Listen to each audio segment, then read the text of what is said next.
All right. I'm excited today because I hired an animator to get me some slides. So we have really good, well animated slides to help prove my point about why more conversation on the internet is actually making everything worse. And what's going on there and how does that work? Well, I think I can explain it.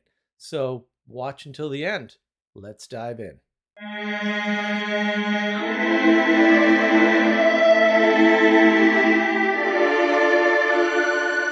So the so-called debate. This term is being misused. So first, what is a debate? Where does this come from? Why are we doing debates? Well, there is a tradition of debates, right? It's a resurrection of the original Greek rhetorical form. And this form is basically for the elites in the academy. It's not for everybody because everybody can't do a debate. It's a skill, and it's effectively a word magic, if you will, to be deployed in manipulating people towards some end, which can be good or bad, right? As such, it can be used as a form of influence and control over other people. It's used to convince, and therefore it is dangerous. And with all dangerous things that are skills and require the cultivation of said skill, not everybody can do them, and not everybody should be allowed to do them. But we've sort of corrupted the original debate. So we'll just talk about formal debates for a minute. A formal debate is for the purpose of improving the rhetorical skills of the people at the podium, the debaters. And the audience is used, very importantly, as a measure of success of the rhetorical skills of the people at the podium. And the fact that the audience members' minds may have been changed in the context of the debate because they got exposed to new ideas that they had never thought of is a secondary consideration. It's a nice side effect. And often, at least when I was growing up, one thing that seems to happen is if you're in the debate club or you're up for a debate, the person sort of organizing the debate, not even necessarily the moderator, the person organizing the debate would give you something that you disagreed with as a position that you should defend. And that's done on purpose to get you researching, to get you readied, to hone your rhetorical skills, not your skills at reinforcing an idea that you already agree with. And very importantly, debates, at least as far as I learned, were supposed to be unresolvable issues that had no right answer. And that's actually very important because you're not measuring the truth. You're not measuring correctness. You're not measuring logical consistency. You're measuring the rhetorical skills of the debaters relative to one another in an attempt, right? It's a contest to improve both of their skills in rhetoric. And once you understand that, hopefully it makes a little bit more sense. So the first thing to notice is in a formal debate, it's got a moderator, it's got a format, and it's got a time limit. These are all important. Why a time limit? Why a moderator? What is the purpose of the format? The goal of the debate, the purpose of the debate, the telos, if you will, of the debate, demands these things to accomplish the improved rhetorical performance for the people at the podium, not the audience. It's not the purpose. The audience is nice. We need the audience, right? Or maybe we don't because we practice debate without an audience, right? But we need the audience as the ultimate independent measure of the skills of the rhetorical debaters. The rhetoric has to be measured by something that isn't either of the two people or the moderator or even the person that set it up.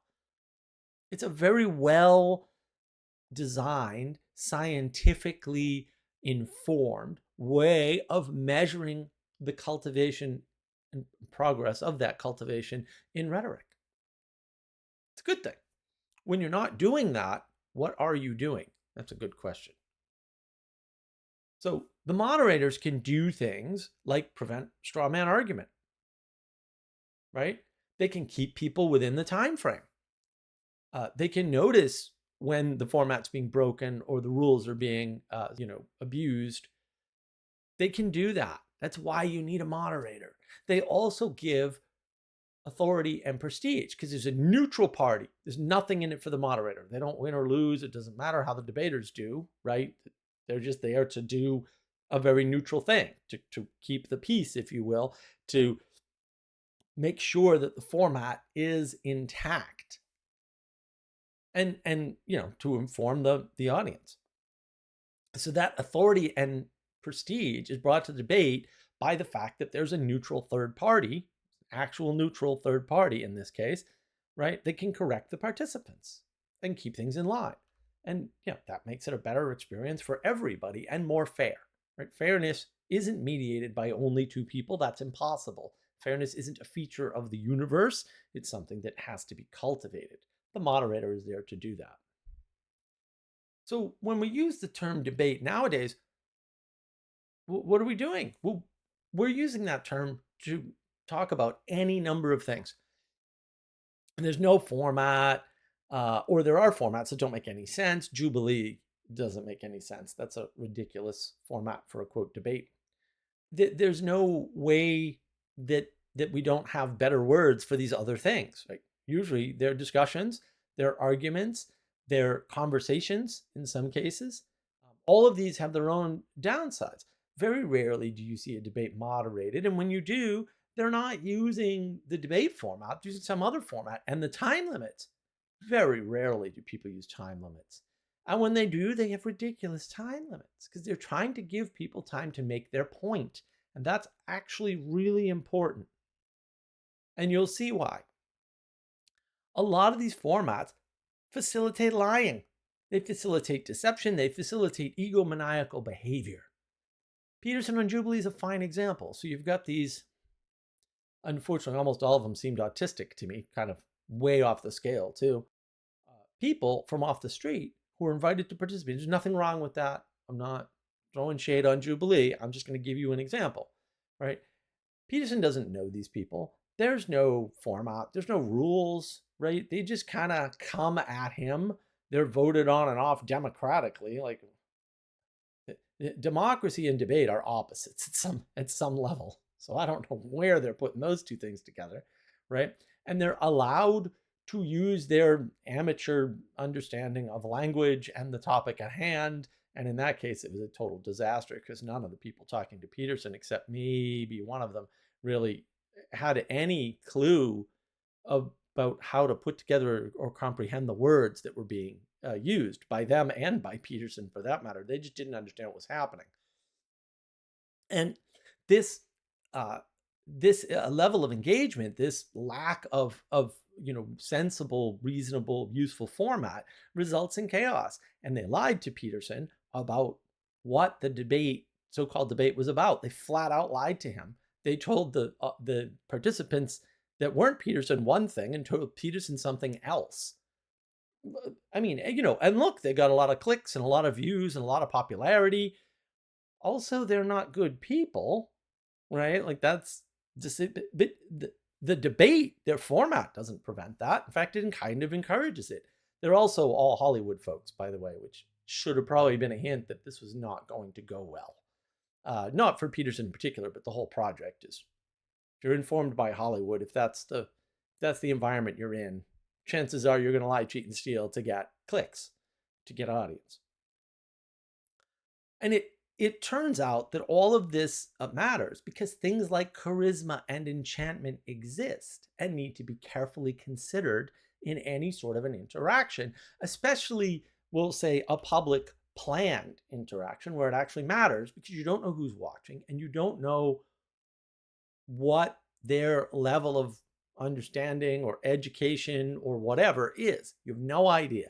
These are strangers. And the ancient Greeks knew and wrote about the dangers of rhetoric and charisma. These were reasons given for why democracy is impossible, the failure of democracy. And perhaps they're not the only reasons why democracy is a ridiculous idea, or direct democracy, as people like to sort of point out. It's a bad idea because it doesn't work. Why? Because of rhetoric and charisma. That's why.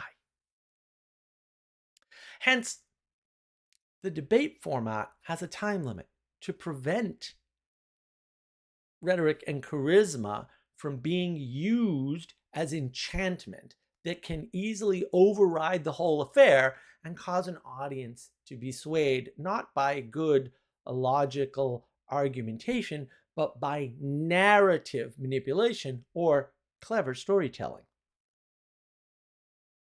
Have you ever wondered why all the Sam Harris fans thought that Sam Harris won the Harris Peterson debate, while all the Peterson folks were bewildered by the fact that Sam Harris had any fans at all at the end of those debates? Well, this is the mechanism. It's a type of narrative enchantment. A well told story narrated by a charismatic person that appeals to what the audience is already primed to hear is far more persuasive than anything else. It just is. And we're not accounting for that. And we need to sort of understand the mechanism here, right? So that we can sort of figure out what to do about that mechanism. So I'm going to try to demonstrate this with some simple animated slides. So notice that there's a set and a setting. And those who maybe know the postmodern trick know how to use this fact to their advantage. Of course, most find it by accident, right? Just trying to do sales and marketing. They happen across this set and setting trick, right? And that's one thing I think Sam Harris, he grows up in Hollywood, right? He grows up around Hollywood in LA. And so he understands that there's already a set and setting. And this is, a beautiful lakeshore, right? We're right by the lake. And wouldn't it be nice, right? We just need to bridge that gap to show something important to the person. So both parties are doing this at the same time, right? Which is laying down a foundation of their argument, the starting axioms. What does that look like? Well, it looks like the pillars of what it is they're going to be talking about. They're trying to entice you into their argument. Now, again, we're just going to look at this from one side, just to keep this really simple. So we're just going to assume that we're an audience on the Jordan Peterson side of the debate. Here's what it looks like Sam Harris is doing, right? Jordan Peterson has no fear of these axiomatic pillars that Sam Harris is laying down throughout this conversation or discussion or whatever you want to call it, because it's certainly not a debate. Because he sees their flaws. He knows they're an illusion, that they're not real. And he knows it's easy for him to prove with evidence that this is ridiculous. Yet, guess what? There's really no time limit. And the unofficial rules of being nice or tolerance or some other ridiculous trick mean you let the opponent do this unimpeded. This is why I think, no, you need to be able to interrupt people the minute they make a mistake or say something false. You don't want to give them time to lay this down, because what comes next is they lay down more. As things progress, a good, solid base is built. Things look pretty sturdy. It looks like a pretty comfortable and inviting and safe place to be. And you want to go out into the middle of the lake. Of course you do. I do too. It's lovely there. We've already seen it's different, it's new, it's exciting.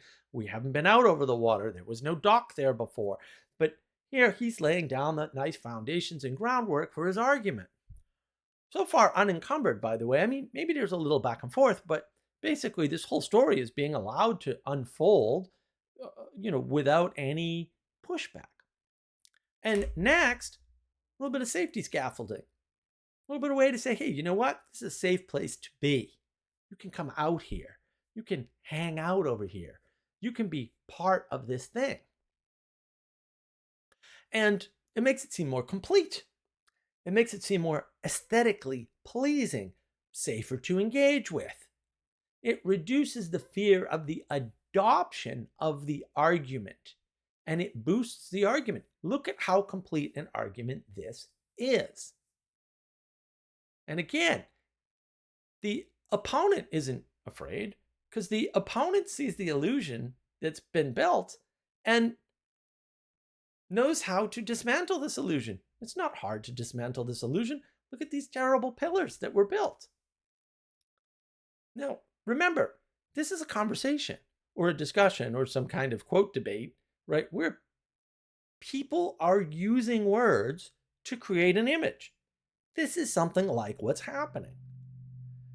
Except that you get invited in all of a sudden to this image, to this vision, to this illusion. And you're like, oh yeah, now we're out, able to look out over the lake in safety, in a complete worldview sort of way.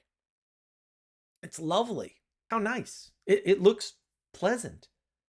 This is the Sam Harris argument. This is not a bad argument. This is sort of what I wanted to do anyway. I want to be out over the lake where I haven't been before. I want to do the impossible.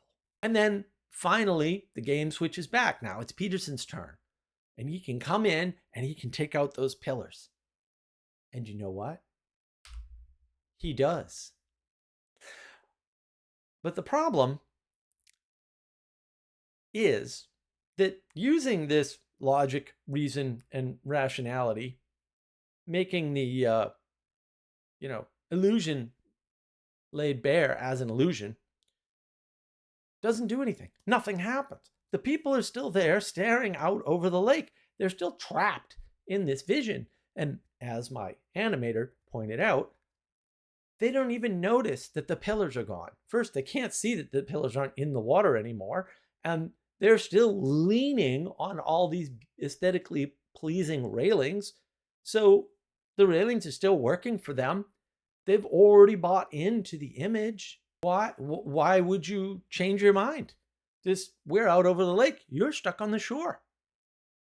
And granted, this is happening on both sides. So they don't want for anything. They don't want to go back. They've got their worldview. It's complete from their perspective. They're unconvinced. And granted, this happens on both sides. So that's why nothing's changing. That's why these debates do not result in some massive fan exodus of Sam Harris fans moving over to Peterson due to his superior argument. They don't even notice. It's too late. The enchantment has already been accomplished. They're not going to change their minds. They don't want to change their minds. This view is lovely over the lake. And that's why that's what happened. They had the debate. No one changed their minds. Almost no one. And that's typical of a non-formal debate. No one changes their minds. Each side feels self-righteous like they did the gotcha moment. It's very rare. And that's because that narrative enchantment is far, far, far more powerful than these logical, reasonable, rational arguments. That's why they were for the elites. The elites were supposed to be able to stand above it all, actually, right? And be able to look at the abstractions, which are propositions, basically, right? That enabled them to make large-scale decisions, right? Not decisions that were going to make sure John kept his house, but decisions that made sure the city would survive. And, I mean, Plato goes over this in the Republic. All these people claim they read the Republic. I've got questions. I've got 3 different videos on Plato's Republic and how people don't seem to have read it, or maybe they read it and they're didn't quite get the point. I don't know. It's a little mysterious to me, actually, and it sort of makes me angry. But that's why, and thank goodness I was finally able to bring this to you. That's why I wanted to show you in some way what happens during these sorts of interactions, whether they be debates or called debates or conversations or discussions or whatever. This intellectual posturing, because that's effectively what it is not what you think it is, and it's not going to have the effect that you think it's going to have. And that's not to say that people's minds aren't necessarily changed, but you're going to notice real quick, the most charismatic person wins the audience. That's what happens. And you could argue, oh, that happens in a debate. Yeah, but you don't know, because each debater is stuck in their bubble. That's why you need all this other form and framework and moderators and time limits. Because you don't want the debate to devolve into narrative enchantment, because then it's just who's the best storyteller. Not who has the best story. Who is the best storyteller? Those are two different things. And a lot of people don't understand that. So hopefully you found this helpful. Hopefully this clears up something for you. Hopefully you've liked this video and subscribed to the channel. And thank you very much for your time, energy, and attention.